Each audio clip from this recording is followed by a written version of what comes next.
현재 조용히 물러날 것 같았던 김산희가 변호사를 선임하면서 또다시 2차전을 예고하고 있습니다. 도대체 선수들이 여자 배구와 구단을 어떻게 생각하는지 궁금합니다. 하지만 이러한 사건들은 이미 오래전 예견되었던 사태일지도 모르겠습니다. 기업은행 구단은 작년에 무단이탈과 태업 사태가 불거지게 되었지만 사실 오래전부터 무단이탈과 태업 논란이 끊임없이 있었습니다. 오늘은 조성화 선수와 김산희 코치보다 훨씬 전에 기업은행에서 일어났던 무단이탈 사태에 대해서 알아보겠습니다. 한지연 선수는 1994년 8월 17일생으로 2012년 수련 선수로 흥국생명에 입단했습니다. 사실 이때 지명되지 않을 선수였지만 승부조작 사건이 터지면서 영구 제명당하는 선수가 발생해서 선수가 부족하게 되자 부득이하게 뽑힌 선수입니다. 이후 2018년까지 흥국생명에서 뛰다가 2018년 기업은행으로 트레이드되면서 기업은행 소속 선수가 되었습니다. 한지연 선수의 포지션은 리베로이며 169cm의 작은 키 때문에 고등학교 때 리베로로 전향하였습니다.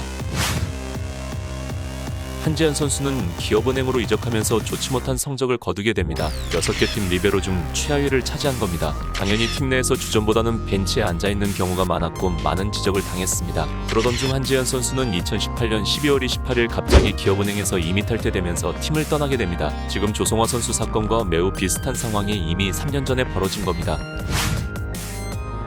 갑자기 팀에서 임의 탈퇴가 되면서 기업은행 팬들이 의아해합니다. 구단에서는 부상을 이유로 들었지만 실제로는 당시 이정철 감독과 내부 불화가 있었다는 이야기가 유력합니다. 너희들 어영부영 할래 정말?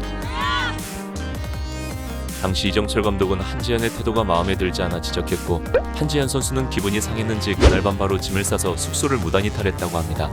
당시 구단은 선수 생명을 생각해서 부상으로 인한 임의 탈퇴로 처리했지만 사건이 조금씩 퍼져나가게 됩니다.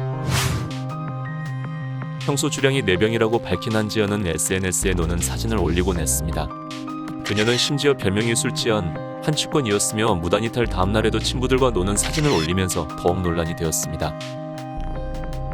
한 번은 코보컵 바로 전날 술 마시는 사진을 올려서 팬들에게 혼난 적도 있어서 팬들의 분노는 걷잡을 수 없이 커졌습니다.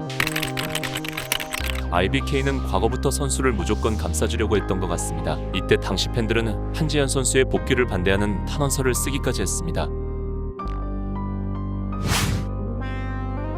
여론이 엄청나게 좋지 않았지만 한지연 선수는 구단과 합의가 된 건지 2019년 또다시 기업은행으로 복귀합니다.